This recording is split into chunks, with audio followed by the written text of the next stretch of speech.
የእግዚአብሔር ስም የተባረከ ይሁን። ድጋሜ እንደምን አረፈዳችሁ።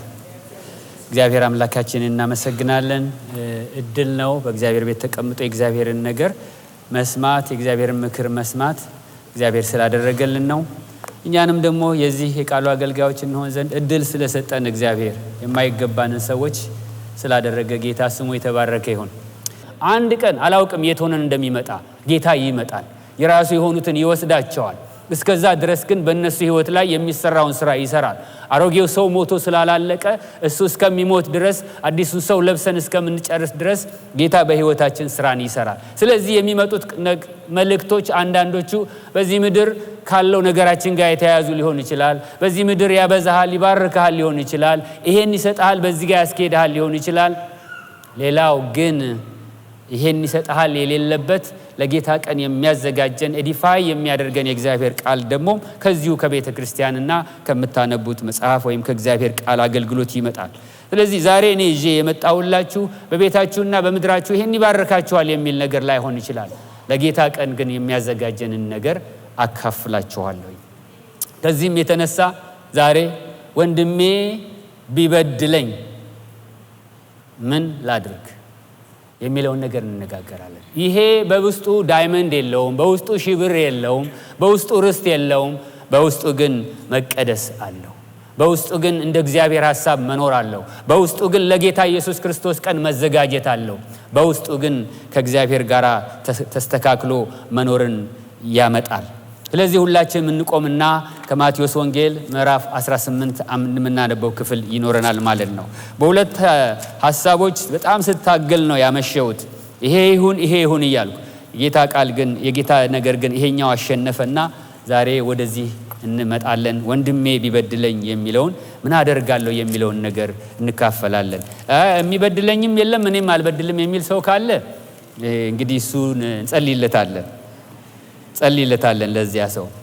ማቴዎስ ወንጌል ምዕራፍ 18 ከ15 እስከ 21 ድረስ እናነባለን። እስከ 20 ድረስ እናነባለን። እንዳወጣችሁት ተስፋ በማድረግ ወንድምህም ቢበድልህ ሄደህ አንተና እርሱ ብቻችሁን ሆናችሁ ውቀሰው። ቢሰማህ ወንድምህን ገንዘብ አደረግኸው። ባይሰማህ ግን በሁለት ወይም በሶስት ምስክር አፍ ነገር ሁሉ እንዲጸና ዳግመኛ አንድ ወይም ሁለት ከአንተ ጋር ውሰድ። እነርሱን ባይሰማ ለቤተ ክርስቲያን ንገራት። ደግሞም ቤተ ክርስቲያንን ባይሰማት እንደ አረመኔና እንደ ቀራጭ ይሁንልህ። እውነት እላችኋለሁ በምድር የምታስሩት ሁሉ በሰማይ የታሰረ ይሆናል፣ በምድር የምትፈቱት ሁሉ በሰማይ የተፈታ ይሆናል። ደግሞም እላችኋለሁ ከእናንተ ሁለቱ በምድር በማናቸውም በሚለምኑት ነገር ሁሉ ቢስማሙ በሰማያት ካለው ከአባቴ ዘንድ ይደረግላቸዋል። ሁለት ወይም ሶስት በስሜ በሚሰበሰቡበት በዚያ በመካከላቸው እሆናለሁና። ጌታ ኢየሱስ ይባርካችሁ። ትቀመጣላችሁ። 2006 አካባቢ ስንቶቻችሁ እዚህ እንዳላችሁ ባላቅም ወይም ደግሞ ባላችሁበት ምድር በነበራችሁበት ቦታ ሆናችሁ ተከታትላችሁት ሊሆን ይችላል። በአሜሪካን ሀገር አንድ አሳዛኝ ነገር ሆነ። እንደምታውቁት ፔንሲልቬኒያ አካባቢ፣ ሳውዘርን ኦንታሪዮ ወደ ካናዳም እንዲሁም ደግሞ ኦሃዮ፣ ኢንዲያና፣ ኢሊኖይስ አካባቢ የሚኖሩ ሰዎች አሉ። እነዚህ ሰዎች ስማቸው አሚሽ ይባላሉ። የአሚሾች ታሪክ በጣም ኢንተረስቲንግ ነው። ነገር ግን አሚሾች ታሪክ ሌላ ጊዜ ከሚነሳ ይልቅ በምህረትና በይቅርታ ጊዜ ቢነሳ እውነት ያላቸው ሰዎች ናቸው። የነኚህ የአሚሾች ታሪክ እንደዚህ ነው። የመጡት ከሳውዘርን ጀርመን አካባቢ ጀርመንኛ የሚናገሩ ሰዎች ናቸው። ከስዊዘርላንድና ከጀርመን አካባቢ ከሳውዘርን ፓርቲ የመጡ ወደ አሜሪካን ሀገር ሌሎችም ሰዎች ሲመጡ እነሱም እንደዚሁ በእምነታቸው ምክንያት ተሰደው የመጡ ሰዎች ናቸው። በተለይ እነሱን ለስደት ያበቃቸው የአና ባፕቲስት አማኞች ናቸው። አና ባፕቲስት ማለት ዳግም ጥምቀት ማለት ነው፣ እንደኛ ማለት ነው። አና ግሪኩ ሁለተኛ ማለት ነው። ባፕቲስት ሁለት ጊዜ የሚያጠምቁ። ለምንድነው ሁለት የሚያጠምቁት? በኢንፋንት ባፕቲዝም ስለማያምኑ እንደገና እኛ እንደምናደርገው ስለሚያደርጉ አና ባፕቲስቶች ናቸው። አና ባፕቲስቶች ሆነው ያንን እምነት በዛን ጊዜ ይኖሩ በነበረበት ጊዜ እንደ ጽንፈኛ ይቆጠሩ ስለነበረ ያንን ስም ሰጧቸው። እነኛ ሰዎች ወደዚህ ሀገር እንዲመጡ ያስገደዳቸው ነገር ለየት ማለታቸው ነው። ለየት ማለታቸው ያ ብቻ አይደለም፣ ግን መጽሐፍ ቅዱስ ላይ እንደምታስታውሱት ሮሜ 12:2 ላይ እግዚአብሔር ሐሳብ እሱም በጎና ፍጹም የሆነው ምን እንደሆነ ፈትናችሁ ታውቁ ዘንድ በልባችሁ መታደስ ተለወጡ እንጂ ይሄንን ዓለም አትምሰሉ ስለሚል ይሄንን ዓለም አትምሰሉ የሚለው ነገር ለነሱ በጣም ሲሪየስ ነው። ላለመምሰል የቆረጡ ሰዎች ናቸው። ላለመምሰል የሚኖሩ ሰዎች ናቸው። በዚህ ስባርካቸዋለሁ። ጨካኞች ናቸው አሉ። አሁን ፔንሲልቬኒያ አካባቢ ሄዳችሁ ያያችኋቸው ሰዎች ካላችሁ አሉ፣ ይኖራሉ። ከቴክኖሎጂ ርቀው ነው የሚኖሩት። እኛ እንደምናደርገው ከዚህ ጋር አይደለም፣ ተቆራኝተው አይደለም የሚኖሩት። ምናልባት ይሄ በጣም ኢመርጀንሲ ለሆነ ነገር ብቻ ነው የሚጠቀሙበት፣ ወይም ደግሞ በቤተሰብ ሌቭል ሲጠቀሙበት። ይሄ ብቻ አይደለም፣ መኪናንም ቢሆን አይፈልጉም፣ ካርት ነው የሚጠቀሙት። ምክንያቱም ከቴክኖሎጂ ለመራቅ ያ ቴክኖሎጂ የሚለው ነገር ወደ ህይወታቸውና ወደ ኑሯቸው በገባ ጊዜ በተለይ ቤተሰብንና ኮሚኒቲን ትልቅ ስፍራ ስለሚሰጡት ከዚህ መሸሽ ይፈልጋሉ። የእግዚአብሔርን ቃል እንዳለ ለመፈጸምና ለመኖር ጥረት ያደርጋሉ። ሁለተኛ ቆሮንቶስ ምዕራፍ 5:17 እንደሚናገር ማንም በክርስቶስ ኢየሱስ ቢሆን አዲስ ፍጥረት ነው። እንግዲህ አሮጌው ነገር አልፏል፣ እነሆ አዲስ ነገር ሆኗል። አዲስ ነን የሚለው ነገር ለነሱ ሪል ነው። በአሮጌውና በአዲሱ ሰው መካከል ያለው እኛ ጋር ያለው ትግል እነሱ ጋር የለም። ሰው ናቸው ግን አልጨረሱም፣ ይታገሉበት ነገር ይኖራቸዋል። ታዲያ እንደዚህ ተጠንቅቀው የሚኖሩ ሰዎች ኦክቶበር 2 2006 አንድ የሚያሳዝን ነገር ሆነ። ልጆቻቸውን ትምህርት ቤት ሸኝተው ባለበት ጊዜ ቻርልስ ካርል ሮበርት አራተኛው የተባለ ሰው ልጁ ሞታለች ከትንሽ ጊዜ በኋላ። በዚህ ምክንያት በእግዚአብሔር ቂም ይዟል። ይሄ ሰው በእግዚአብሔር ተቆጥቷል። አንዳንዶች እንደሚሉት በኋላም ሲመረምሩት የአእምሮ መምተኛም ነው ብለው ይላሉ። እግዚአብሔር ቂም የያዘው ይሄ ሰው ኦክቶበር 2 2006 ጠዋት ልጆቹ ትምህርት ቤት ሲገቡ የነበራቸው አይታቸዋል። 10 ልጆች ህፃናትን እድሜያቸው ከ6 እስከ 13 ዓመት የሆኑ ህፃናትን ልጆች ይዟቸው መሬት ላይ አስተኝቷቸው እጆቻቸውን እግሮቻቸውን አንዳንዶቻቸውን አስሮ 10ን ልጆች በጥይት መታቸው። በዚያን ጊዜ 5 ልጆች ሞቱ። በኋላ ቆይታ 6ኛዋ ሞተች። ሌሎቹ ክፉኛ ቆሰሉ። ይሄ ነገር በአሜሪካን ሀገር ውስጥ አነጋጋሪ ስለሆነ ብዙ ጋዜጠኞች ከያሉበት ቦታ ወደዛ ወደ ነበረበት ወደ ኒክል ሜን ወደምትባል ከተማ ሄዱ። ትምህርት ቤቱ አካባቢ ደረሱ። ሄሊኮፕተር መጣ። it was a news፣ በጣም ትልቅ ኒውስ። ግን ኒውሱን ሊሰሩ የሄዱት ሰዎች በማንኛውም ጊዜ እንደሚደረግ የደረሰውን ትራጀዲ አይቶ ሪፖርት ለማድረግ ነው የሄዱት። የዛ የሄዱት የጋዜጠኞች ግኝት ግን እዛ ጋር ባዩት ነገርና እንደሌላው ጊዜ ሪፖርት ለሚደረገው በሰው ሞት ምክንያት ያለውን ነገር ከማውራት ይልቅ ሌላ የሚያስወራ ነገር፣ ሌላ የሚያነጋግር ነገር በአምሽ ህብረተሰብ መካከል ወጣ። ምንድነው እሱ የወጣው? ታሪኩን ወደፊት ፈጠን ብዬ ለማለት እነኚህ ሰዎች በዛ አይነት መንገድ ልጆቻቸውን አጥተው አልቅሰው ቀብረው ቀጥለው ቀጥታ የሄዱት ወደ ገዳዩ መቃብር ነው። የገዳዩን ሰዎች ቤተሰቦች ሊያጽናኑ ይቅርታ አድርገው የሆነው ነገር ሁሉ ተዘግቶ ከነኚህ ሰዎች ጋራ መከራቸውን ለመካፈል በተለይ ለሚስትየዋ እና 3 ልጆች ነበሩት። ለነኛ ልጆች ያላቸውን ነገር ይዘው ሄደው ማመን እስከሚቸገራቸው ድረስ ኤሚ ትባላለች ሚስትየዋ፣ ማመን እስከሚቸገራቸው እንዳውም ፈርተው ሊያጠፉን ይችላሉ ብለው ከቤታቸው ሄደው ሌላ ቦታ ሆነው ፈልገው አግኝተዋቸው ሄዱ። በዛ ውስጥ 2 ሰዎች ያሉትን ብቻ ነግራችኋለሁ። ሙሉ ታሪኩን ከፈለጋችሁ አሚሽ ግሬስ የሚለውን መጽሐፍ ማንበብ ትችላላችሁ። how forgiveness transcended ትራጀዲን የሚያልፍ የሰው ልጆች ይቅርታ የሚል መጽሐፍ እና እዛ ውስጥ ካሉት ጋዜጠኞች መጥተው አንደኛዋን ሲጠይቋት እንዴት ትላለች? እንዴት ይቅር ልትሉ ቻላችሁ? የተጠያቂዋ መልስ የእግዚአብሔር ጸጋ ነው፣ ስጋ አይችለውም፣ የእግዚአብሔር ጸጋ ነው። በኋላ ቲቶ ምዕራፍ 2 አንስተን እንነጋገራለን። ይሄስ አይቻልም፣ ስጋማ ተበቀል ነው የሚለው። ያውም ኢኖሰንት የሆኑ ህፃናት የሆኑ ልጆችን በሚያሳዝን ሁኔታ ስንቶቻችሁ አይታችኋል ይሄንን ነገር ወይም ታስታውሳላችሁ? እስቲ እጆቻችሁን አውጡ። ብዙዎች ነበርን በዚህ አካባቢ። it was a news around the world። ይሄንን እንደዚህ ጭካኔ የሞላበትን ነገር ባደረገ ጊዜ ይቅር ማለት አይቻልም፣ ግን የእግዚአብሔር ጸጋ ነው። አያችሁ፣ ከእግዚአብሔር ጋር ተጣብቀው ለመኖር የሚጥሩ የሚደክሙ ሰዎች ስለሆኑ እግዚአብሔር የሆነውን ነገር ለማስቀደም ስጋቸውን ለመግዛት እግዚአብሔር አቅም ሰጣቸው። የእግዚአብሔር ስም የተባረከ ይሁን። ዛሬ የሚያናግረን ያ እግዚአብሔር ነው። ሌላ ሁለተኛዋ ደግሞ አያት የነበረችው በሲቢኤስ ጋዜጠኞች ተጠየቀችና እንዴት ሊሆን ይችላል ተብላ ስትጠየቅ we have to forgive አለች። ምክንያቱም እግዚአብሔር እኛን ይቅር አይልንም። በቃ ያንን እዛ የሚያነቡትን ነገር ይኖሩታል። ከዚህ የተነሳ የራሳቸውን መቃብር ጨርሰው እዛኛው መቃብር ላይ ሄደው ብዙ ታሪክ አለው። ከጊዜ የተነሳ ሁሉን አላወራችሁም፣ ግን ይሄንን ሁለት ነገር ካልኳችሁ ከ5,000 ህብረተሰብ ይበቃናል። የሚገርሙ ሰዎች ናቸው። አሁንም አሉ። ወደ 400,000 ይሆናሉ ያለፈው ዓመት በነበረው ቆጠራ። ግን ከዛ በኋላም ደግሞ ያው እየተዋለዱ ስላሉ ብዙ ሰዎች ይኖራሉ ብዬ ገምታለሁ። ህይወታቸውን ስትመለከቱት አንዳንድ ነገራቸው ላይ ጽንፈኞች ቢመስሉንም እኛም እንግዲህ ያው ስንመዘናቸው ማለት ነው፣ ግን የሚያስቀና ነገር አላቸው። ይሄንን ቃል እንዳለ ወስደው ለመኖር የሚያደርጉት ነገር፣ ተጠንቅቀው ለመኖር ይሄንን ዓለም ላለመምሰል የሚያደርጉት ጥረት፣ ከዚህ ዓለም ለመሸሽ የሚያደርጉት ጥረት የጌታቸውን ሐሳብ መስማትና መፈጸም ስለሚፈልጉ ነው። ታዲያ ከቁጥር 15-35 ድረስ ላለው ሐሳብ ሁሉ አሁን ላነበብነው ሁሉ ትንሽ ከፍ ብለን ያለውን ነገሮች አይተን እንለፍ። እዛ ውስጥ አንድ መዘን ልናወጣው የሚገባን ነገር አለ። የሰው ልጅ የመጣበት ዋና ዓላማው ምንድነው? እሱ ይሄንን ከዚህ በኋላ አሁን ልናነብ ያለው ወንድምህ ቢበድልህ እንዲና እንዲያርግ የሚለውን ነገር ለማድረግ የሚያስችለን እውነት ያለው ከላይ ነው። የሰው ልጅ ለምን መጣ? ምን ሊያደርግልን መጣ?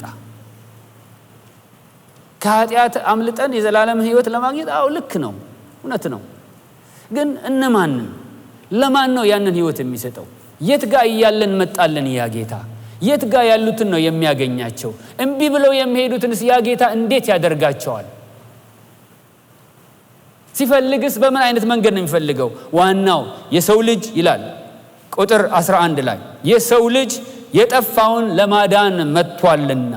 ምን ለማዳን? የጠፋውን ለማዳን።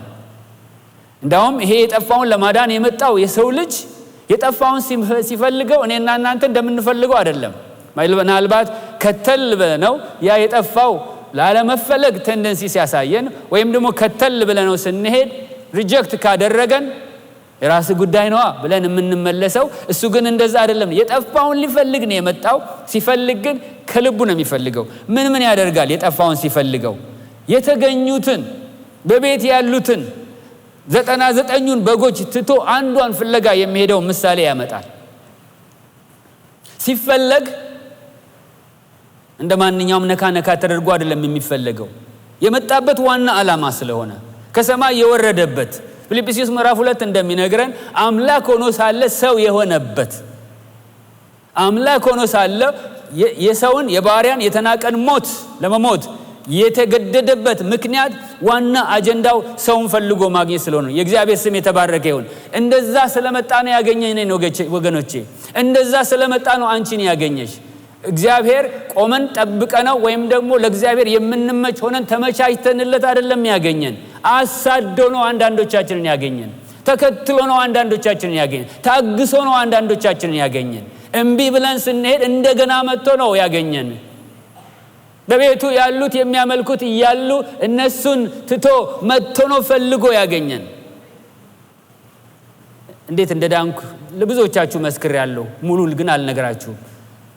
ሰው ሁሉ ቤተክርስቲያን የሚሄድበት ጊዜ ለኔ ምንም ጊዜ አልነበረም። እንደ ልማዴ የምሆነውን ሆኜ ቅዳሜ ቀን እሁድ ቀን ለጥ ብዬ ተኝቼ ጌታ እግዚአብሔር ሊያድን የሚመጣው ፈልጎኝ ወደ ጓዳዬ መጣ። ተነስ የሚል ድምፅ አሰማኝ በተኛውበት ቦታ። ይሄን ብዙዎቻችሁ መስክሬላችኋለሁ። ተነስ የሚል ድምፅ ሰምቼ ከዚህ በፊት ስለማላውቅ የቃዠው መሰለኝና ቤት ውስጥ ብቻዬን የተኛሁት። ተገልጬ ያየው ማንም ሰው የለም። ግራ ገባኝ። ስለመንፈሳዊ ነገርም አላቅም። ቢያንስ የሳሙኤልን ታሪክ እኮ አንብቤ ቢሆን ኖሮ እግዚአብሔር ጠራኝ ብዬ ብድግል ነበረ። አላቅም ያን ጊዜ ሳሙኤል ምን እንደተደረገ ምን እንደሆነ በኋላ ነው የሰማሁት። የእግዚአብሔር ስም የተባረከ ይሁን። ፈላጊው እግዚአብሔር ግን መጀመሪያ ያለውን ድምፅ ሰምቼ አይ ስቃዥ ነው ብዬ ተመልሼ ተኛው። ሪል ታሪክ ነው የምነግራችሁ። የዳንኩት በእንደዛ አይነት መንገድ ነው። ተመልሼ ተኛው። ከ15 ደቂቃ በኋላ እንደገና አሁንም እንደ ሰመመን ሲያደርገኝ አሁንም ያ ድምፅ ተመልሶ መጣ። አሁን ለሁለተኛ ጊዜ ሲመጣ ግን እንደ ቅድሙ ተነስ ብቻ አይደለም፣ በውስጡ ስልጣንም አለው። ተነስ የሚል ተግሳጽም አለው። የሚያስፈራ ድምፅ ነው የሰማሁት። ሁለተኛውን መታገስ ስላልቻልኩኝ ግራ የገባው የማያቅ ሰው ያልዳነ ሰው ብድግ አልኩኝ። ተነሳው።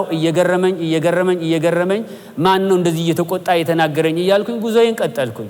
ጓደኞቼ አብረን ወንደላጤዎች ነን ያን ጊዜ አብረን ያደርን ሁሉ በጧት ርቧቸው ተነስተው ሄደዋል። እኔ ተኝቻለሁ። ምክንያቱም ፈላጊው መጥቷላ። እዛም አስተኝቶ ያስቀረኝ በምክንያት ነው። ሌላ ጊዜ እንደ መሪያቸው ስለሆንኩ ቀድሜ የምወጣው እኔ ነኝ። ያን ቀን ግን ጌታ ጉዳይ ነበረው፣ አስቀረኝ። ታሪኩን ለማሳጠር ያህል በዛ አይነት መንገድ ተነሳው፣ ወጣው። እዛ ቁርስ የሚበላበት ቦታ ቁርስ በላው። ግን ያቺ ድምፅ ከዚህ አልጠፋ አለች። ማን ነው እንደዛ ቅድም ተነሳ ብሎ የተቆጣኝ? እንዲሁ እንደገረመኝ ሳላውቀው፣ ምናልባት ሜክሲኮ አካባቢን የምታውቁት ካላችሁ ሻላ ኬክ ቤት የሚባል አለ። ከዛ አካባቢ ቁርስ በላውና ፖሊስ ጣቢያው ጋር ሄጄ ቆሜያለሁ። ወዴት እንደሚሄድም ምን እንደሆነም አላውቅም። በኋላ ፊት ለፊቴ አንድ ታክሲ ተከፍታለች። በጌታ ፊት ነው የምነግራቸው። ታክሲዋ ውስጥ ገባሁ። እሱንም አላናገር፣ የት ነው የምትሄደው ምናምን አላለኝም። እሱም ታክሲዋን ከፈተ፣ ገባሁ። ኖርማሊ ታክሲዎች ሲሞላ ጠብቀው ነው የሚሄዱት። ዘጋው፣ ይዞኝ ሄደ። ዝም እንደተባባልን 22 ጋር ስደርስ ደርሻለሁ ውረድ አለኝ። ሂሳቤን ከፈልኩና ወረድኩ። አሁንም ወዴት እንደሚሄድ የማውቀው ነገር የለም። ግን አንድ ነገር ትዝ አለኝ እዛው ጋር ቆሜ። ምናልባት ከካንሳስ የመጣችሁ ታውቃላችሁ። የጋሽ ሰለሞን ባለቤት አቤ የምንላት ዘመዳችን ናት። ለልጇ ሌላ ቀን ከ3 ሳምንት ነው ከ2 ሳምንት በፊት ሳሚ ለሚባል እንደዚህ ቦታ ኮንፈረንስ አለና እንድትመጣ ብላ ነግረዋለች። እዛው ጋር ቆሜ ሳለሁ እኔ ለራሴ ያ ድምጽ ያስፈራራኛል። ያ ድምጽ የሷ ድምጽ ትዝ አለኝ። ኦኬ እንደዚህ ከሆነ ቆይ እስቲ ያልኩና ወደፊት ለፊት ሄጄ አንድ ሰው እዚህ ሰፈር የነኚህ የጴንጤ የሚባሉ ሰዎች ስብሰባ የት ጋር ነው? የጴንጤ ስብሰባ የት ጋር ነው ያልኩት። this was a word። የጴንጤ ስብሰባ የት ጋር ነው? የጴንጤ ስብሰባ። ይሄ ደግሞ የሚገርም ሌላ ስራ ሊሰራ ነው ይሄኛው ሰውዬ። ምን አደረገኝ? ና እነግርሃለሁ አለኝ። ወደ ጥግ ወሰደኝና ስማ፣ እኔ የጠየቅኩት አድራሻ ማስፈራራቱ ለምን እንደመጣ አላውቅም። መልእክተኛ ስለሆነ ነው። ስማ አለኝ። እሺ በዚህ በኩል ስትሄድ እንደዚህ በር አለ፣ እንደዚህ አይነት ነገር አለ፣ በዚህ ጋር አድርገ እያለ 3-4 ዚግዛግ ይነግረኛል። ገብቶሃል እያለ ደግሞ ሌላ ቁጣ ይጨምራል። ይሄም ዛሬ ምንድነው እኔ የሆንኩት? ሰው ለምንድን ነው የሚቆጣኝ?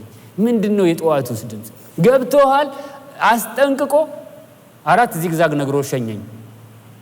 እዛ እንዴት አይነት የሚገርም ነገር ነው። ጉዞ ቀጠልኩኝ። ትንሽ ከዚህ እንደበሩ ፈቀቅ እንዳል ምን አስቆጣው ታዲያ?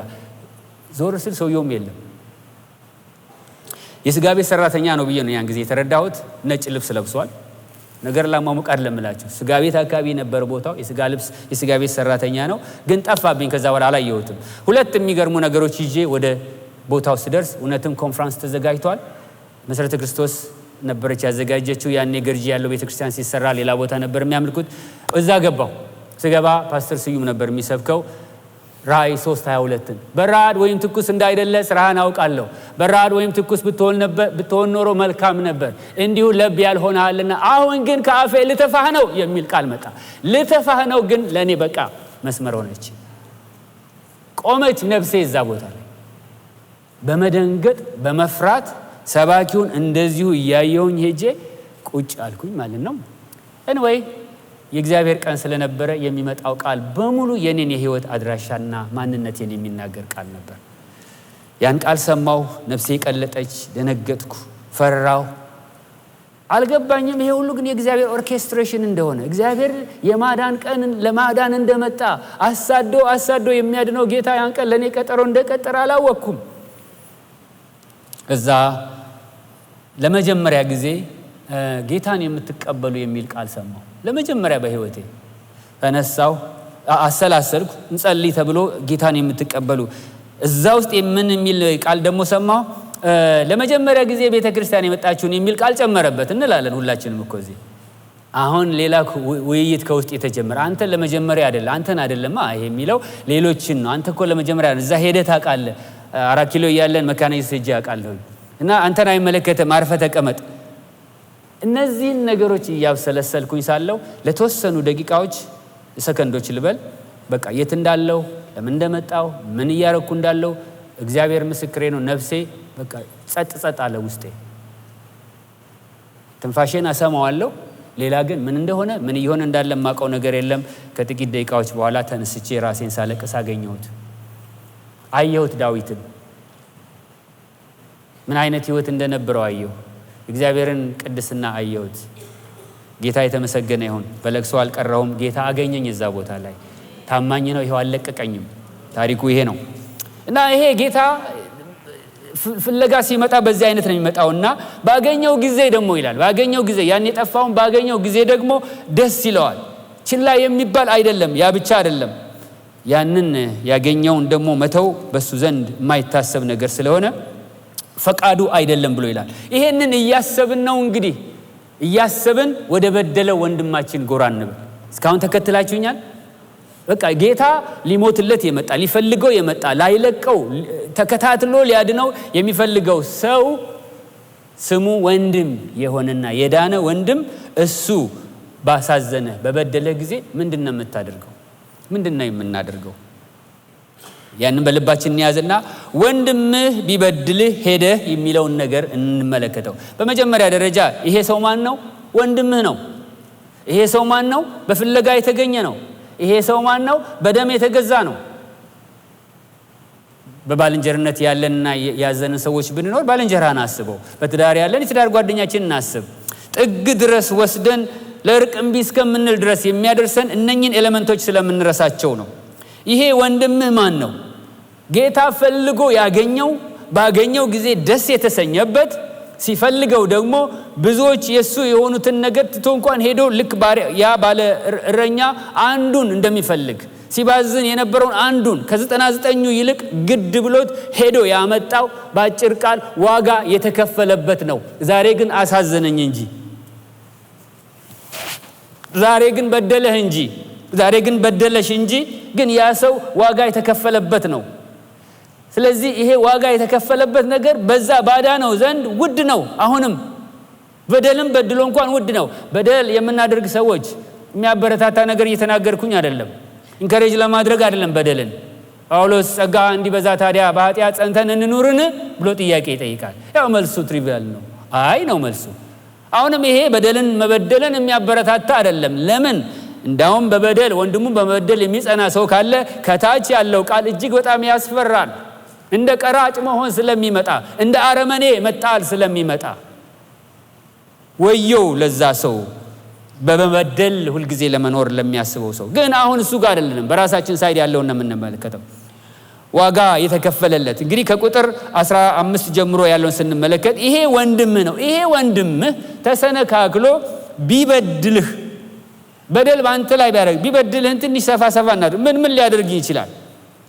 ቢወስድብኝ፣ የሚወሰድ ነገር ካለ ቢወስድብኝ፣ ቢያሳዝነኝ፣ ቢያቆስለኝ፣ ቢያስለቅሰኝ፣ እነኚህ ሁሉ ነገሮች ቢሆኑና አንድ ላይ ተጠቅልለው በደል እንበላቸው። ቢበድልህ ምንድነው የምታደርገው? እንዴት ነው የምታደርገው? ስንት ምዕራፍ ትሄዳለህ? ደሞስ ምንድነው ሞቲቭህ? ወደ በደለህ ወንድምህ በምትሄድበት ጊዜ ከተጣላህ ወንድምህ ከተጣላሽው ወንድምሽ ወይም ባልና ሚስት ልንሆን እንችላለን። በባልና ሚስት መካከል ግጭት በተፈለገ ጊዜ አድሬስ የምናደርገውን ነገር አድሬስ ስናደርግ ሞቲቫችን ምንድነው? ለምን መሰላችሁ? ጤነኛ ያልሆነ ሞቲቭ ይዘን ስለምንሄድ ነው። ቁጣችንን ለማብረድ ወይም ብስጭታችንን ለመግለጽ፣ ለዛ ሰው ሊነገር የሚገባውን ነገር ልክ ለመናገር ሊሆን ይችላል። መጽሐፍ ቅዱስ ግን ዛሬ እሱን ነው ሊያስጥለን የሚፈልገው። የእግዚአብሔር ቃል እሱን ሊያስጥለን ይፈልጋል። ይሄ ሰው በተገኘ ጊዜ እንዳንዘረጋ ደስ የሚሰኝበት እየጠበቀው ያለ ሰው አለ። ስለዚህ ቢበድልህ፣ ቢወስድብህ፣ ቢጎዳ፣ ቢያሳዝንህ፣ ቢያስለቅስህ ወዘተ በአንድ በኩል የራስህን ጉዳት ያዘው፣ አስበው፣ ግድ የለም ለጊዜው ምንም አይደለም። ያቆሰለህን፣ ያሳዘነህን፣ ያቆሰለሽን፣ ያሳዘነሽን፣ ያስለቀሰሽን ግድ የለም ያዡ ለጊዜው። በሌላ በኩል ደግሞ ይሄንን የሚፈልገው ሊያድነው የሚከተለው ሊያስተካክለው የሚፈልገው ለጌታ ቀን ሊያዘጋጀው የጨከነለት ዋጋ የከፈለለት የሞተለት እሱ የሚያይበትን እይታ እንያዝና በእነኚህ በሁለት ነገሮች መካከል እንቆማለን ማለት ነው። የበደለውን ይሄንን ሰው ምን ልታደርገው ነው አሁን የምትነግረው? መጽሐፍ ቅዱስ ቀጥሎ የሚነግረን ነገር አለ። ቢበድልህ ሄደህ አንተና እሱ ብቻ ሆናችሁ ውቀሰው። ይሄ በተለይ ያው በትዳር ዓለም በትዳር ውስጥ ላሉ ነገሮች ሁልጊዜ ቁጭ ብለን እኔም ባለትዳር ስለሆንኩኝ በባለትዳሮች ጉዳዮችን ብዙ ጊዜ ስለምገባ በቃ የሰው ልጅ ትልቁ ችግሩ እዚህ ጋር ነው ያለው። ትልቁ ችግሩ ምክንያቱም ጎልቶ የሚታየው የትኛው ነው መሰላችሁ? ይሄ ሰው መዳኑና በኋላ ጌታ እሱን ሊያደርገው የሚያስበው ነገር ሳይሆን የሚታይ የኔ ጉዳት ነው የሚታየኝ። ካፒታላይዝ ማድረገው እሱ ላይ ነው። እንደዚህ ሆኜ እንደዚህ ብሎኝ እንደዚህ አድርጎኝ እንደዚህ አድርጋኝ እንደዚህ ይሄንን ስለምናስብ የተነካኩትን ነርቮቻችንን ነው በቃ አምጥተን የምንደረድራቸው። እየጎላ የሚሄደው እሱ ነው። ያ በጎላ መጠን ደግሞ ቀጥሎ ያለውን ውሳኔያችንን ያስቀይረናል። ቀጥሎ ያለውን ጉዟችንን አፌክት ያደርገዋል። አይደለም በቤት ውስጥ ያለውን አይደለምላችሁ ወይም ደግሞ ወንድማማች መካከል ያለውን ማለት አይደለም። ከጌታ ከራሱ ጋር ያለውን ጉዟችንን አፌክት የሚያደርገው የኛ በደል ስለሚገስፍብን ነው። በትዳር ውስጥ እና በኑሯችን ውስጥ ስንመለከት ብዙ ሜጀር የነበሩ ነገሮች በተለይ ደግሞ በመጀመሪያዎቹ የትዳር ዓመታቶች እንደው ሜጀር የራሴን ልንገራችሁ ሜጀር አድርጌ የማያቸው ነገር ሜጀር አይደሉም። አብዛኛው ማይነር ነገር ነው። እግዚአብሔር ዊዝደም ይስጠን። በሜጀር በሆነውና ባልሆነው ነገር መካከል ለመለየት እግዚአብሔር ዊዝደም ይስጠን። እንዳው ሁሉን ነገር ሰብስበን አይ ማይነር ነው ለማለት አልደፍርም። ያንዳንድ ሰው ጉዳት ኃይለኛ ስለሚሆን ይሄንን አውቃለሁ። ግን ብዙ ነገር ይሄ እዚህ ጋር ለምን ተቀመጠ ያለምን እዛ ጋር ተቀመጠ እነዚህ የመሳሰሉት ነገሮች ናቸው። ልጆቹ እንደዚህ ሆነው የመሳሰሉት ናቸው። ነገር ግን ኢየሱስ ክርስቶስ የሞተለትን ጉዳይ ስንመለከትና ሊመጣ ያሰበውን ነገር ስናስብ አንዳንዱ ነገር ያን ያህል ትልቅ አይደለም። እዚሁ ጋር ምን ይላል? ምዕራፍ 18 ከ3-4 ድረስ እውነት እውነት እላችኋለሁ ካልተመለሳችሁ እንደ ሕፃናትም ካልሆናችሁ ወደ መንግሥተ ሰማያት ከቶ አትገቡም። እንግዲህ እንደዚህ ሕፃን ራሱን የሚያዋርድ ሁሉ በመንግሥተ ሰማያት የሚበልጥ ይሆናል። አሁን ይህንን ሰው ለማዳን በምንሄድበት ጊዜ ይህንን ሰው ለመመለስ በምንሄድበት ጊዜ አንድ ውሳኔ ወሰነን ከሄድን ነው የምንጠቅመው። ያ ውሳኔ ምን አይነት ነው? ግድ የለም እስቲ ልዋረድ ባይዘዌ ይቅርታ መጠየቅ ቀላል ነው ከባድ ነው? አንዴ ልጆቻችሁን እንኳን ይዩት፣ በጠዋት ይዩት። ሂድና ሶሪ በል ወይም ሂጂና ሶሪ በል። ንቅንቅ የለም። ሴይ ሶሪ በኋላ ሲብስባቸው ወይ እያለቀሱ ሶሪ በመከራ ማለት ነው። ይሲ ይህ አሮጌው ሰውዬ እኮ ከልጅነት ጀምሮ እኮ ጠምዶ ነው ያዘን። ያሳዝን። አይለቀንም ደግሞ እኮ ይሟገታል። ምን አለ ሄደህ ይቅርታ ብትለው ወንድምህን እንዴት አድርጌ ነው ይቅርታ የምጠይቀው? ይህን ሁሉ ነገር በድሎኝ። እግዚአብሔር ከዛ ነፃ ያውጣል። በእውነት እግዚአብሔር ከዛ ነፃ ያውጣል። ለኢየሱስ አንመቸውም። ተመልከቱ፣ እየወጉት ምን አደረጋቸው? እየሰደቡት ለነሱ ሊሞትላቸው በመጣ የሚያደርጉትን አያውቁም። ይቅር በላቸው። ጌታ ያንን ልብ ይስጠን። ወንድሞች እናቶች ያንን ልብ ይስጠን። ያ ሲሆን ነው እየተቀደስንለትን የምንሄደው። ገላትያ 6:1 ላይ ወንድሞች ሆይ ሰው በማናቸውም አይነት በደል ቢገኝ በማናቸውም ምን አስምሩበት።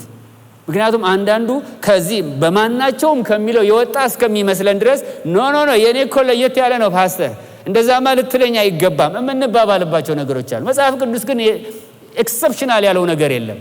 በማናቸውም አይነት በደል ቢገኝ እግዚአብሔር ጸጋ ካበዛለን በማናቸውም አይነት በደል ቢገኝ እናንተ መንፈሳውያን የሆናችሁት ያንን ሰው አቅኑት። በምን አይነት መንፈስ ግን? በየዋሃት መንፈስ አቅኑት። ራስን በማዋረድ መንፈስ አቅኑት። ኢትስ ኦኬ ግድ የለም እንደው ያልከው ነገር ሁሉ ቢሆንም ያልሆንኩትን ነገር ብለኸኝም ቢሆን ያልሆንኩትን ነገር ብለሽኝም ቢሆን ኢትስ ኦኬ ግን እኔ ወደፊት ልምጣና እንነጋገር የሚለው ጋር ለመድረስ ይሄ ቃል ሊያሸንፈን ይገባል።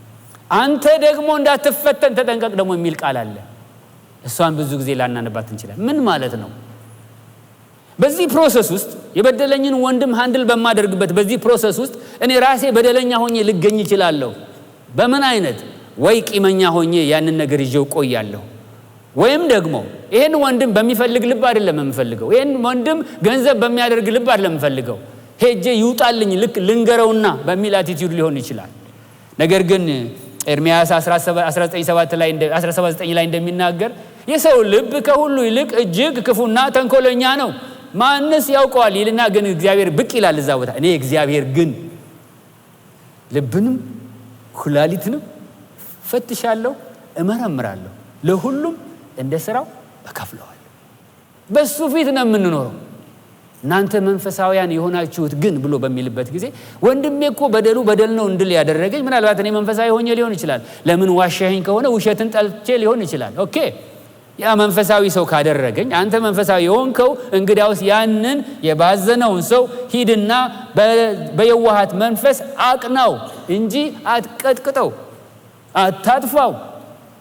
ግድ ይለኛል፣ ፈልገዋለሁ፣ ደክሞ ነው፣ ዋጋ ከፍዬበታለሁ።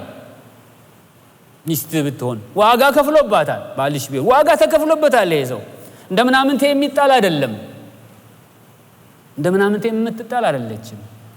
ያሁኑ ነገርና የተከፈለው ዋጋ ሲታሰብ አይገናኝም። እሺ እንበል፣ በምን ሰው በምን ይጣላል? በገንዘብ እንበል። እሺ ገንዘቡ መጣ እንበል። ስንት ብር ይገዛታል ይችን ሰው? ስንት ብር ደህንነትን ያመጣላታል? ስንት ብር ይሄንን ሰውስ ደህንነቱን ይተካዋል? ያ ማይነሩ ሜጀር ስለሚሆንብን። እንዲሁም ዘሌዋውያን 19 17 18 ላይ እንደዚህ ይላል፣ ወንድምህን በልብህ አትጥላው፣ ወንድምህን በልብህ አትጥላው፣ በባልንጀራ ምክንያት ኃጢአት እንዳይሆንብህ ገስጸው። ገስጸው ግን በባልንጀራ ምክንያት፣ በሱ ምክንያት አንተ ራስህ ኃጢአት ውስጥ እንዳትገባ፣ አንተ ራስህ በበደል እንዳትገኝ። እንዴት ሆኖ በበደል? በቃ ምንድነው ጥርቅም አድርጌ ሊይዘው እችላለሁ። እንዴት አድርጌ ይቅርታ ላደርግልህ እችላለሁ? አታስብም እንዴ? እንዲያርጎኝ 7 ዓመት ሙሉ። አዎ ልክ ነው፣ 7 ዓመት ሙሉ ነው። አይ ኖ ዘ ሃርድ እንትን ነው የምናገረው። ግን ከጌታ ቃል ወዴት እንሄዳለን ወገኖች? he went through the same situation እኮ። ከባድ ነገር ነው የምነግራችሁ አውቃለሁ፣ ግን ታገሱ። መንፈስ ቅዱስ ግን ያስችለናል። እግዚአብሔር ጸጋ ግን ያስችለናል። በደላችሁ ትልቅ ሊሆን ይችላል አንዳንዶቻችሁ እና በባልንጀራ ኃጢአት እንዳይሆንብህ ገስጸው። ዴካርሰን የሚባል ይሄንን ነገር ትንሽ ዘርዘር ሊያደርገው ይፈልጋል። rebuke your neighbor frankly so you will not share in his guilt. የሱን guilt ሼር እንዳታደርግ፣ የሱን ስሜት ሼር እንዳታደርግ። አንተ ያንን ስትገስጸው በግልጽ ገስጸው፣ ግን ተግሳጽህ ውስጥ ያለው ልብህን ግን watch out። ያ ነው ልዩነት የሚያመጣው። ተግሳጽ ውስጥ ያለው ልብ ነው። ለማጥፋት ሊሆን ይችላል እኮ፣ ልክ ለመንገር ይሆናል እኮ። ልክ ለመንገር ያው ትርጉሙን ታውቁታላችሁ። ልክ ለመንገር ሊሆን ይችላል። እኔ እንዴት ካንሳለውም ሊሆን ይችላል። ቀደም እዛ ጋር አንጀቴን ድብን አደረገው አይደለም? ቆይ እኔም ደግሞ አምጥቼ ድብን አድርጌ ልንገርህም ሊሆን ይችላል። ግን watch your heart። ውስጣችን ያለውን ነገር ቼክ እናድርገው። በምን አቲቲዩድ ነው ልታድነው የምትችለው? ከዚያ በኋላ ግን ይሄንን ካሰብክ ጌታ ይፈልገዋል፣ ዋጋ የተከፈለበት ሰው ነው፣ ለጊዜው ቢያሳዝነኝም እንዲህ አይነት ሰው ነው፣ ሊያድነው ይፈልጋል፣ እድል ሊሰጠው ይፈልጋል። እኔም እኮ ላስታውሳችሁ ወገኖቼ፣ በኋላም እመጣበታለሁ። ማቴዎስ 18 ላይ ወደ መጨረሻው ላይ 2 ሰዎችን ያመጣል። አንደኛው 1000 መክሊት ዕዳ ነበረበት። 1000 እልፍ ነው። 1000 አይደለም፣ እልፍ 10000 ነው። 10000 መክሊት ዕዳ ነበረበት። ከዛ ጌታው አገኘውና በል እንግዲህ ክፈለኝ ብሎ ያዘው ይላል። ይሄ 1000 መክሊት ዕዳ ያለበት ሰው ግን ወተወተ። የለኝም ባክህን ታገሰኝ እንዲህና እንዲያ ብሎ ሲለው 1000 ያበደረው ጌታ ይሄንን ሰው ምህረት አደረገለት፣ ተወው። ከዛ በኋላ ምህረት የተደረገለት ይሄው 1000 የተተወለት ሰው ዞር ሲል እሱ ደግሞ እንዳጥሚቲ 100 ያበደረውን ሰውዬ ደግሞ አገኘው። አስቡት፣ ለሱ ስንት ነው የተተወለት አልኳችሁ? 10000 1000 ነው የተተወለት። እሱ ስንት ነው ያበደረው? 100 ጀስት 100 እኮ ናት። 100 ያበደረውን ሰው አገኘውና ክፈለኝ አለው። ሄዳችሁ ብትመለከቱት ማቴዎስ ወንጌል ምዕራፍ 18 ላይ ኤግዛክትሊ እሱ የወተወታትን ውትወታ ይሄኛው ደግሞ ሲወተውት ታያታላችሁ፣ ሳይጨምር ሳይቀንስ። በዚያን ጊዜ ምን አደረገው ይላል? አነቀው፣ ካልከፈልከኝ ብሎ ያዘው። ይሄንን የሚያደርገውን ነገር የተመለከቱ ሰዎች 1000 እንደተወለት የሚያውቁ፣ እሱ ግን እዚህ 100 ሊተውለት እንዳልቻለ ያወቁ ሰዎች ወደ ጌታው ሄዱና ተመለሱና ምን አሉት? ይኸውልህ አንተ የተውክለት ሰው 1000 የተውክለት ሰው እሱ ደግሞ እንደዚህ አድርጎ 100ን ለመታው አልቻለም፣ ይዞታል አሉት።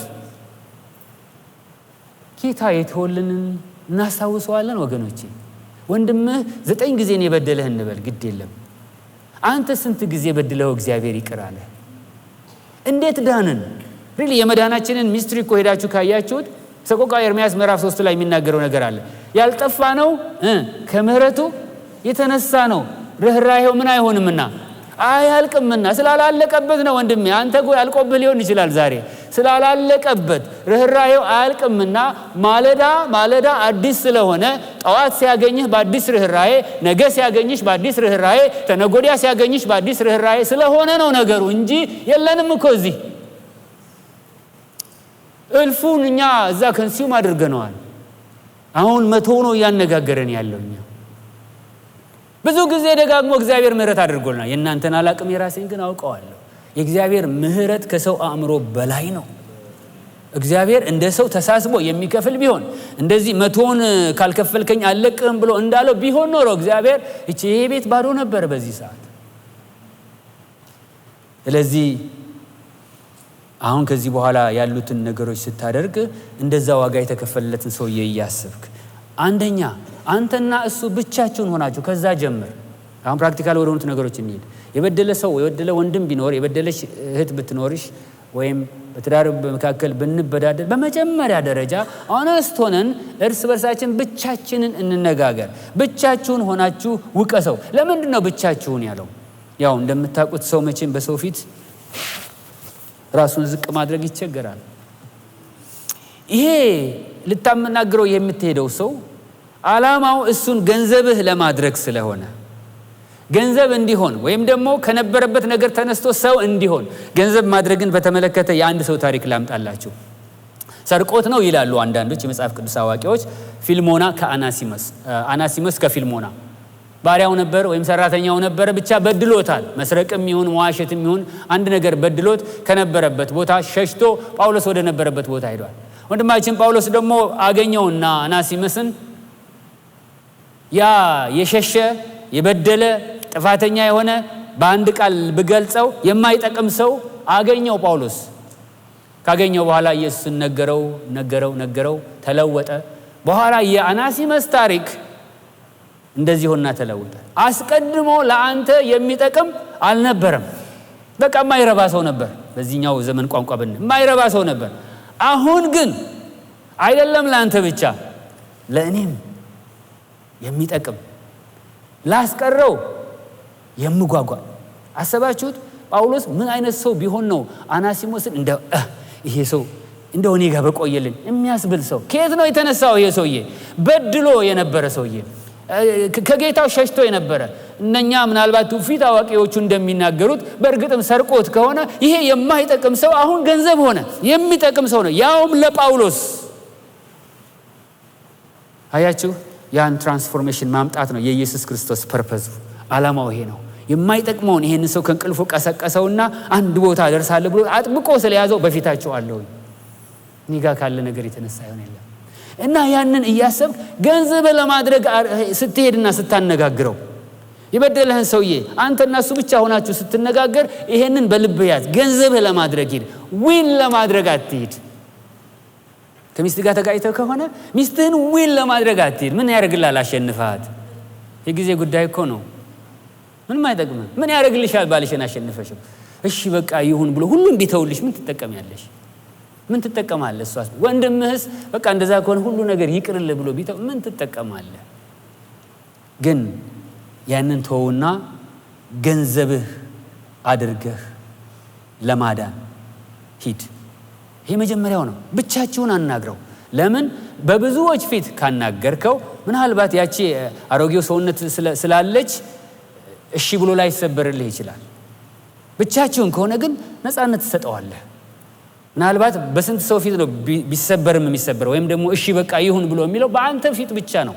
አንተም ደግሞ ሞቲቭ ይሄ ከሆነ ልታቀናው ገንዘብ ለማድረግ ከሆነ አይ ወንድሜ እውነትህን ነው፣ በጣም ይቅርታ አድርግልኝ፣ በድያለሁ፣ አንተንም እግዚአብሔርን በድያለሁ ብሎ ለመመለስ እድል ትሰጠዋለህ ብቻውን ብታነጋግረው። ግን ፕራክቲካሊ የሚሆነው ነገር ያ ላይሆን ይችላል። ገና ስንበደል እንዲያርጎኝ እያለን ነገሩን እናወጣዋለን። ለሰውየው ወደ ይቅርታና ወደ ምህረት የሚመለስበትን በሮች ቁልፍ ነው የምናደርግበት። ከሌላ ሰው ዞሮ ይሰማዋል። ገና ከኔ ጋር ሳይነጋገር ገሌም አንተ ምን ሆነ ነው እንደዚህ ያደረግከው? አንቺ ምን ሆነሽ ነው እንደዚህ ያደረግሽው? ይደረስና የሰውየው በር እየተቆለፈ ይሄዳል። ስለዚህ ያ አይሁን ወንድሞቼና እህቶቼ። ቢበድላችሁ ወንድም ቢበድል እህት ብትበድል አስቀድመ ሂድና ብቻችሁን ተነጋገሩ። ስታነጋግረው ግን በልብ ውስጥ ይሄን ፐርፐዝ ይዘህ ሂድ። ገንዘብ ለማድረግ፣ ለማሸነፍ፣ አሁንም የጌታ ለማድረግ፣ የሚጠቅም ሰው ለማድረግ፣ አሁን የበደለበትን በደል እንዲተውና ሌላውን የሚጠቅም ሰው እንዲሆን፣ በዚህ በደል ያሉትን ሰዎች የሚመልስ እንዲሆን፣ በጌታ ቤት የበረታ ካንተ የተሻለ ወንድም እንዲሆን፣ ጌታ እንደወደደ እንዲጠቀምበት እድል ስጠው። እድል እንስጠው። እግዚአብሔር በዚህ ይርዳን። ይሄኛው ስለ አይደለ ነው ይሄንን ነገር ይዤ የመጣሁት ወደ እናንተ። ይሄ አይደለም ብዙ ጊዜ ቴንደንሲያችን፣ እሱን ገንዘብ ማድረጉ ሳይሆን የተነካ የኔ መብትን ቦታው ላስመልስ፣ የተነካውን የኔን ስሜት ቦታው ልመልሰው፣ የተጎዳሁትን ጉዳቴን በዚህና በዛ አድርጌ ቬንት አውት ላደርገው። እግዚአብሔር ከዚህኛው ህመምተኛ ሞቲቭ ያድነን። ሊሰማና ሊመለስ የሚችለው ብቻችሁን ሆናችሁ ብታነጋግረው ነው። እንግዲህ አሁን ቀጥሎ የሚደው መጽሐፍ ቅዱስ የሚለን ነገር አለ። ባይሰማስ ሁሉ ሰው አይሰማም። አንዳንዱ እንደውም ጨርሶ አይሰማም። እግዚአብሔር ምህረት ያደርግልን። በእውነት ነው የምላችሁ። እንደው ምንም ብታፈሱበት ላይሰማ ይችላል። በኋላ ጌታ ዲል ያደርገው እሱንም ቢሆን። ባይሰማ ሁለት ነገሮች ናቸው የሚሆኑት። አንዱ ተዋ በቃ ተገላገልኩኝ አይነት ነገር ማለት በቃ ተዋ ብሎ እልም ብሎ መሄድ ነው። እሱም መጽሐፍ ቅዱሳዊ አይደለም። እዚህ ጋር ነው የጌታ የሰው ልጅ የጠፋውን ለማዳን መጥቷል የሚለው ነገር እንደገና ወደ ልባችን ሊመጣ የሚገባው ሊያድነው ነው የሚፈልገው። ዶንት ጊቭ አፕ። ጌታ ኢየሱስ በእኛ ጊቭ አፕ አድርጎ ቢሆን ኖሮ፣ ተስፋ ቆርጦ ቢሆን ኖሮ የለንም እኮ ወገኖቼ፣ የለንም። ስንቶቻችንን ነው ጌታ የታገሰ? ያን ቀን እኮ በማለዳ መጥቶ በቃ ወደዚህም ወደዛ በማልበት መንገድ አገኘኝ እንጂ እኮ ከዛ በፊት ሳይናገረኝ ቀርቶ አይደለም። አልሰማ ብዬ ይሆናል፣ አልከተል ብዬ ይሆናል። ነገር ግን ያ የማይታክት ጌታ ስሙ ለዘላለም ይባረክ። የምትይዘን እጁ አልለቀቀችንም። ባይሰማ ሁለተኛ እርምጃ ትሄዳለህ ይላል። ስለዚህ ይሄኛው ካልሰማ የራሱ ጉዳይ ብለን እንድንሄድ ሳይሆን ባይሰማ ቀጥለ የምታደርገው ነገር ዳግመኛ አንድ ወይም ሁለት ሰው ይዘህ ሄደህ ደግሞ ካንተ ጋር ውሰድና አነጋግረው። ምክንያቱም ነገር ሁሉ በሁለት ወይም በሶስት ስለሚጸና ማለት ነው። ዘዳግም 19:15 ላይ ይሄንን ቃል ታስታውሳላችሁ። ስለ በደል ሁሉ ክፉ በማድረግም ስለ ሰራት ኃጢአት ሁሉ በማንም ላይ አንድ ምስክር አይቁም፣ ሁለት ምስክሮች ወይም ሶስት ምስክሮች አፍ ይናገር። ይሄ የተለመደ ነገር ነው። ሁለት ሶስት ምስክሮች እንዲኖሩ ያስፈልጋል። ስለዚህ ይዘህ የምትሄዳቸው ሰዎች ለዛ ምስክር ይሆናሉ። ምክንያቱም በሶስተኛ ደረጃ የሚፈጸም ወደ ቤተክርስቲያን መጣ፣ ቤተክርስቲያን ደግሞ እንዲህ ይሁን ብላ የምትለው ነገር ስለሚኖር ለዛ ሁሉ ፕሮሰስ መንገዱ ይሄ ነው። አንተን አልሰማ ብሎ ሊሆን ይችላል። ምክንያቱም አንዳንድ ጊዜ እኮ በደላችንንም ሆነ ማንኛውንም ነገር ሄደን መልሰን ኤክስፕረስ ማድረግ አንችልም። አንዳንዶቻችን ያለውን ሪያሊቲ እንኳን አስቀምጠን መናገር ስለማንችል አልገባው ይሆናል ምናልባት ከኔ ንግግር ጦት ምክንያት ወይም በደሌን ለመግለጽ ከማደርገው ነገር የተነሳ ወይ ኢሞሽኔ እያየለብኝ በቃ ያጠፋውን ጥፋት በትክክል እንዲያይ አላደረኩት ሊሆን ይችላል። ያ ይዤ የሚሄደው ወንድም ግን ወይም ይዣት የሚሄደው እህት ግን ሜቢ ልታስረዳው ትችላለች። እንዲህ እኮ በማድረግ እንዲህ በደልከኝ ብሎ ነው የሚል ይታያል። ይሄ አልገባኝም ነበር ለካ እንደዛ ነው የሚለው ጋር ይደረሳል። እድል ሰጠ ነው ማለት ነው። ሌላ ሰው ይዘን በምንሄድበት ጊዜ አሁንም ታግሳችሁ ዳግመኛ እድል ስጡት። ለምን? የሰው ልጅ የጠፋውን ሊያድን መጥቷልና። የሰው ልጅ የኔ አንጀት እርር ድብን ብሎ ከሆነ በወንድሜ የኔ አንጀት እርር ድብን ያለውን ሊክስ መጣ አይደለም የሚለው የእግዚአብሔር ቃል። ወይም ደግሞ አንተን በቃ የተቃጠልከውን አንጀትን ሊያረስልህ መጣ አይደለም። የሰው ልጅ የመጣው የጠፋውን ሊያድን፣ ያዘመመው መንገድ የሳተውን ወንድሙን በድሎ ምንም እንዳላጠፋ እየኖረ ያለውን ጠመም ያለውን ሊያድነው ነው የመጣው። እዚህ ጎባክ ወደሱ ተመለስና ሄደ። እሺ ሁለት እርምጃ ሄደ። ብቻዬን አናገርኩት፣ አልሰማም። ባልንጀራዬንም ይዤ ሄድኩኝ፣ አልሰማም። ከዛስ በኋላ ምን ይሆን? አሁንም ሁለት እድል ነው ያለው። እንዳውም ብቻዬን አናግሬው አልሰማኝም፣ ውሸታም ነው እንዳልባል አሁን ምስክሮች አግኝቻለሁ። ትናንትና ነጄ ወስጄ አናግሬዋለሁ፣ አይተዋል እነሱ። ከዚህ በኋላ እንዳንል አሁንም ሶስተኛ ጊዜ ያዘናል። ምን ታደርገዋለህ? አሁንስ ባይሰማ በል እንግዲህ አሁን ለቤተ ክርስቲያን ነገራት። ምክንያቱም ከኦቶሪቲ ጋር ከስልጣን ጋር ልታናገር የምትችል የእግዚአብሔርን ቃል ይዛ በእግዚአብሔር ቃል ውስጥ በስትድ በሆነው ተግሳጽ ምክር ልታናግረው የምትችለው በደል የበደለውን ገልጣለት ከዛ በኋላ አልሰማ ቢል እርምጃ መውሰድ የምትችለውን ቤተክርስቲያን ወስደ በሶስተኛ ደረጃ ይሄንን አድርግ። ለቤተክርስቲያን ንገራት። ለምን ለቤተክርስቲያን? ምክንያቱም ቤተክርስቲያን ተግሳጽን ልትገስጽ ስለሚገባት ማለት ነው። ወንድሞቼና እህቶቼ ከቤተ ክርስቲያን ተግሳጽ ብትሰሙ፣ ከመሪዎች ተግሳጽ ብትሰሙ የጌታን ሐሳብ እያገለገልን ነው እንጂ we don't have anything against you። ደግሞ እግዚአብሔር የሚገስጹ ወንድሞች አያሳጣን፣ የሚገስጹ እህቶች አያሳጣን። ለምን መሰላችሁ? የጌታን ቀን አስቡት። እሺ በዛን ቀን ያልተዘጋጀ ሰው ቢሄድ ምን ይጠቅማችኋል? እኔን ዝም ብላችሁኝ ልትመልሱኝ ልትመክሩኝ ሲገባችሁ፣ ይሄ ነገር ቢቀርብ ይሻላል እያላችሁ ልትናገሩ ሲገባችሁ ዝም ብላችሁኝ እንደዚሁ እንደተጣመምኩኝ ሄጄ ጌታ ፊት ብቆም በደለኞች አትሆኑም? አልበደላችሁኝም? ምን አለ በጊዜ ብትነግሩኝ፣ ምን አለ በጊዜ ብታቃኑኝ እላችኋለሁ። ስለዚህ ቤተክርስቲያን ያንን ወስዳ የምታደርገውን ታደርጋለች። ግን ሶስተኛውን አልሰማ ቢል ግን ለዛ ሰው ቅድም ያልኳችሁ ወዮለት። ምክንያቱም ምን ይሆናል ይላል? እንደ ቀራጭ ይሆንላል። ቀራጭ ምንድን ነው? እንደ አሕዛብም ይላል። አሕዛብ የሚለው በአይሁዳውያኖቹ ያሰባችሁት እንደሆነ ከነሱ ውጪ ያለው ሁሉ አሕዛብ ነው። ግንም ከሱ ጋር ህብረት የላቸውም። እነሱ ናቸው። ትንሽ ቀራጭ የሚለውን ግን እንጠቀምበት። ቀራጭ የሚለው እነኚህ በሮማውያን ዘመን የነበሩት አይሁዳውያን ራሳቸው ለሮም መንግስት የገበሩና ከራሳቸው ወገን ላይ ግብር እየሰበሰቡ ለሮም መንግስት የሚያስገቡ ሰዎች አሉ። እንደነ ማቴዎስ አይነቶቹ ማለት ነው። አይገርማችሁም? ጌታ ግን ያንን ማቴዎስን ደቀ መዝሙር ማድረጉ። ሁለት ሰዎች አሉ የሚያስገርሙ ከደቀ መዛሙርት መካከል። ማቴዎስ ቀራጭ ነበረ። የገዛ ወንድሞችን ገንዘብ እየወሰደ ለሮማውያን መንግስት የሚያስገባ። መቅረጥ ብቻ እኮ አይደለም፣ ቀረጥ በሚቀርጧቸው ጊዜ ሁሉ ያለ አግባብ ነው የሚቀርጧቸው።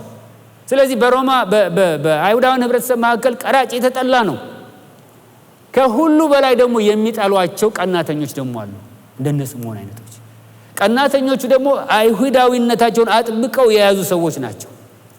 ሮማውያን እንኳን በሚገዟቸው በዛን ጊዜ በመካከላቸው እንዴት ሮማዊ መጥቶ ይገዛናል እያሉ በሳንጃ በቢላ እየወጉ በህዝቡ መሃል እየጠፉ የሚኖሩ ነበር። በኋላ ግን ሄደው ብዙ ግዛት አደረሱባቸው። ግን ሁለቱን ደቀ መዝሙር አድርጎ ጌታ ያኖራቸው ነበር፣ ቀናተኛውንና ቀራጩን። ስሙ ለዘላለም ይባረክ። ለምን? ሁሉንም ገንዘብ ማድረግ ያቅበታላ፣ ሁሉንም ገንዘብ ማድረግ ይችልበታላ። አሁን ግን ወደ ቀራጩ ነገር ስመስና አልሰማ ካለ በቃ እንደ ቀራጭ ይሁንልህ። ቀራጭ እሱ ተብሎ እንደተገፋ ይሁን። ምክንያቱም የሄደበት መንገድ ክፍያው ነው። እነኚህን መንገዶች ግን ሁሉ ከሄድን በኋላ አሁን ማን ቀረን? እስቲ እንበል። እንደ ቀራጭ ይሁን ተብሎ ተተወ እንበል። ታግልለው ማለት ነው ሊተራል ትርጉሙ። ታግልለው ቤተክርስቲያን በቃ በዚህ ሁሉ መንገድ ሄዶ አልሰማ ካለ፣ ቤተክርስቲያን አልታዘዝ ካለ እንደ በደሉ መጠን ታግልለው፣ ወይም ደግሞ እንዲማር የሚችልበት ሲቹዌሽን ውስጥ አስገብታ ታስተምረው። እሺ ይሄ ሁሉ ሄደ እንበል። ቤተክርስቲያንም እንደ ቀራጭ አረገችው እንበል። ወይም ደግሞ ተክሳስ ውስጥ አስገብታ እየመከረችው ለአንድ ዓመት እንሂም ተባለ እንበል። አሁን ግን እኔ ቀርቻለሁ። እሺ ጨረስኩኝ ነው ጥያቄው። በጣም የምወደው ክፍል ከዛ በኋላ ያለ ነው። በዚህ ጊዜ ይላል ጴጥሮስ፣ አሁን ይሄን ሁሉ ነገር አድርጌ እሱም ንቅንቅ አልልም ብሎ ከቆመና በበደሉ ከጸና፣ እንግዲህ ወንድሜ ቢበድለኝ ታዲያ ምን ላድርግ? ጥያቄው ከዛ ጋር ነው ተነስቶ የመጣው። እና ምን ይሁን ከዚህ በኋላ ታዲያ? እሺ ብቻውን አናገርኩት፣ ባልንጀራዬን ይዤ ሄጄ አናገርኩት፣ አልሰማ አለ። ለቤተ ክርስቲያን አሳልፌ ሰጠው፣ አልሰማ አለ። እንደ ቀራጭ አደረገችው። አሁን እኔና ጌታ ፊት ለፊት ተፋጠናል። የእሱን ያሳየኝ እያልኩ ነው የምቀጥለው? ጌታ ሆይ መብረቅ ከሰማይ ወርዶ ትምታው እያልኩ ነው የምቀጥለው? ይሄኛው አሁን ያለው እኔነቴና ጌታ ጋር ያለው ነገር በቅድሙ ነገር አፌክትድ ይሆናል። ስለዚህ ነው ቅድም አንተ ራስህ በኃጢአት እንዳትጠመድ ተጠንቀቅ፣ አንተ ራስህ በዛ ውስጥ እንዳትያዝ ተጠንቀቅ የሚለው ጴጥሮስ ያ ትዝ ያለው ይመስለኛል። እና ታዲያ ይሄ ሁሉ ከሆነ በኋላ ወንድሜ ቢበድለኝ ስንት ጊዜ ይቅር ልበለው? ስንት ጊዜ ይቅርታ ላድርግለት? ምናልባት ከ3 ወደ 7 መሸጋገሩ ለጴጥሮስ ትልቅ ነገር ነው። አሁንም ቅድም እንዳልኳችሁ ዴካርሰን በዚህ ጉዳይ ላይ በሕግ መምህራን ዘንድ ባለው ውይይት ስምምነት አንድ ሰው ወንድሙ ቢበድለው ተበዳዩ እስከ 3 ጊዜ ይቅር ሊለው ይችላል። በአራተኛው ግን በዳዩ ምህረትን አለማድረግ መብት አለው። ይህ ትራዲሽናቸው ይሄ ነው።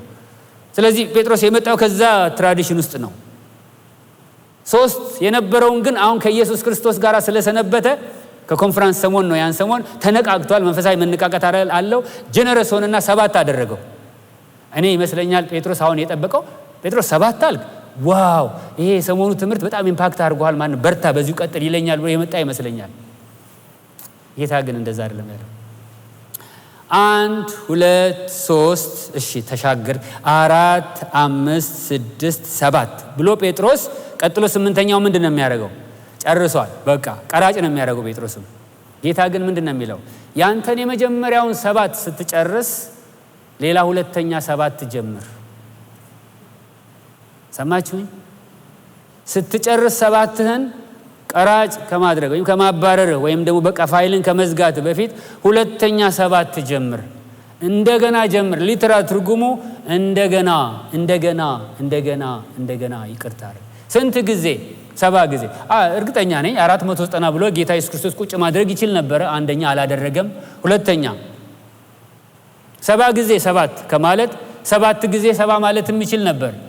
ማለት የወደደው ግን የራስህን ስትጨርስ በጣም ጀነረስ ሆነ፣ በጣም ለጥጠኸው፣ በጣም ገፍተህ እንዳው ከሰማው ትምህርትና የተነሳ እስከ 7 ልሂድ ብለህ የለጠጥከውን ነገር ጨረስኩ ስትል እንደገና ጀምር ነው። እግዚአብሔር በዚህ ያስበን ወንድሞችና እህቶች። ጨረስን ስንል በቃ ያንተ ነገር አበቃ፣ ስንት ጊዜ ታገስኩ ብለህ ፋይል ልትዘጋ ልታትም ስትል ትዝ ይበል ይሄ። ለምን አንተን እንደዛ ነው ያዳን፣ እኔን እንደዛ ነው ያዳኝ፣ አንቺን እንደዛ ነው ያዳነሽ። ቢቆጥር ኖሮ 7ን እኔ ድሮ ነው 7ን የጨረስኳት። ድሮ ነው የጨረስኳት። አንደኛውን 7 አለ፣ ሁለተኛውን 7 ብዙዋን 7 ጨርሻታለሁ። ጌታ ግን ማለዳ ማለዳ አዲስ ነው የሚለው ምህረት ያለው ጌታ ግን ሲመጣ እንደገና ሲጀምር even at this moment እንደገና በእግዚአብሔር ምህረት ነው በፊታችሁ ያለው። የሁላችን ታሪክ ይሄ ነው። ያንን ልብ እግዚአብሔር ያድርግልን። ሰውን በሚያድል ልብ እንሂድ። እንግዲህ ይሄንን ሁሉ ካልኳችሁ ላጠቃለሁ። ከአምስት ህብረተሰብ የሆኑት እነኚህ ሁለት ሰዎች ያሉትን ነገር እናስብ። ይቺ አያትየዋ የተናገረችው ነገር እንዴ ነው? ለልጃቸው ጉዳይ ለዚህ ለገዳዩ ለሮበርት ቤተሰብና ለራሱም ለገዳዩ ያደረጉት ነገር አነጋጋሪ እስከሚሆን ድረስ ያስኬዳቸው ነገር ምንድነው ምክንያቱ ተብሎ ሲጠየቁ ጸጋ ነው አለች አንደኛዋ። ይሄ ጸጋ በዚህ ፕሮሰስ ውስጥ ይረዳል እንዴ? ደሞ ሲያስፈልጋል እንዴ?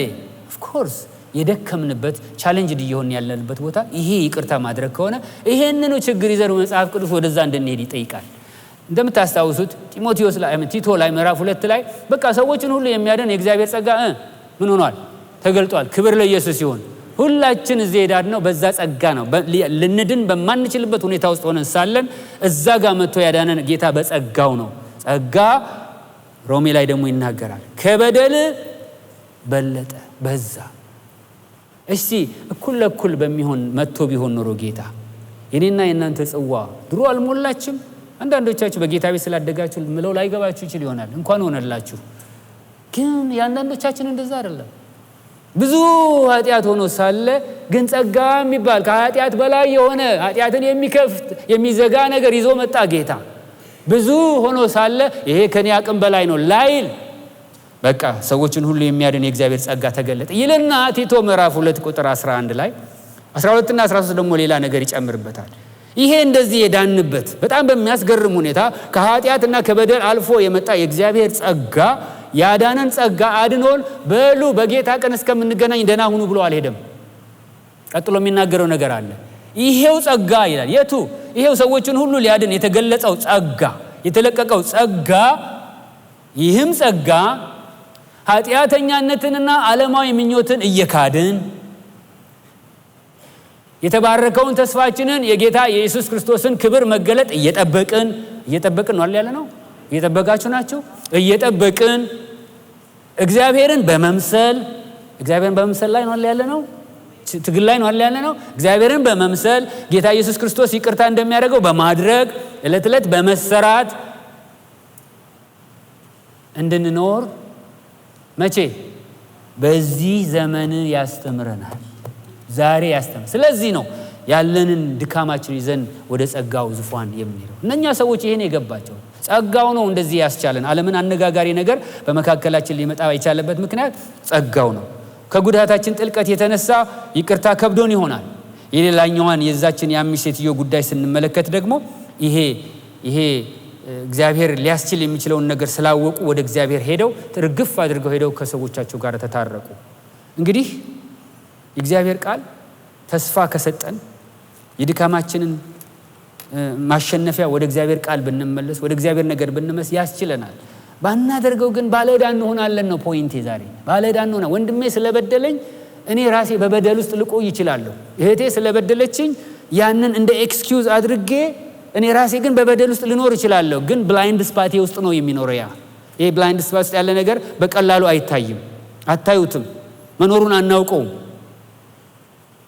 አሁን ወንድሜ ስለበደለኝ የወንድሜ በደል ስለገዘፈብኝ እኔ ፊት ለፊት የማየው እሱን ብቻ ስለሆነ እኔ ራሴ በበደል ውስጥ መሆኔን ግን ረሳሁት። ጌታ ከእንደዚህ በደሌ ጋር አይምጣብኝ። ጌታ በዚህ በደል እያለን አይምጣብን። ድካም አለን ይኖርናል። ወንድማችንን ግን ስንፈልገው፣ ወንድማችንን ግን ስንታደግ፣ ወንድማችንን ግን ምህረትን እንድናደርግ ወደሱ ሄደን ያለውን ስናስረዳው፣ ምስክር ይዘን ሄደን ስናስረዳው ገንዘብ ለማድረግ ይሁን። ምክንያቱም ጌታ ይፈልገዋል። ይህንን ካልኩኝ እዚህ ጋር አበቃለሁ። 3 ጸሎቶችን እንጸልያለን። በመጀመሪያ ደረጃ ምናልባት በኃጢአት ምክንያት በድካም ምክንያት ከዚህ ጌታ ጋራ እንዲህ ረፍት ያለውን ኑሮ መኖር የተቸገራችሁ ካላችሁ ስለእናንተ አስቀድመን እንጸልያለን። ከዚያ በኋላ ግን ምናልባት ይቅርታ ለማድረግ ተቸግራችሁ መንገዳችሁ የሻከረባችሁ ከጌታ ጋር እንደምትፈልጉት ለመጓዝ ያቃታችሁን እያሰብን ስለእናንተ እንጸልያለን። በሶስተኛ ደረጃ ደግሞ ስለዚህ ዘመን ቤተክርስቲያን እንጸልያለን። በዚህ ዘመን ያለች ቤተክርስቲያን ወንድምና ወንድም ተኮራርፈው ምንም እንዳልተፈጠረ ይኖራል። ይሄ ነው በጣም የሚያሳስበኝ አንዱ ነገር። ምንም እንዳልተፈጠረ ኃጢአት በቃ ቀላል ነገር ሆነ። በልብ ውስጥ ያለ የተደበቀ ነገር ቀላል ነገር ሆነ።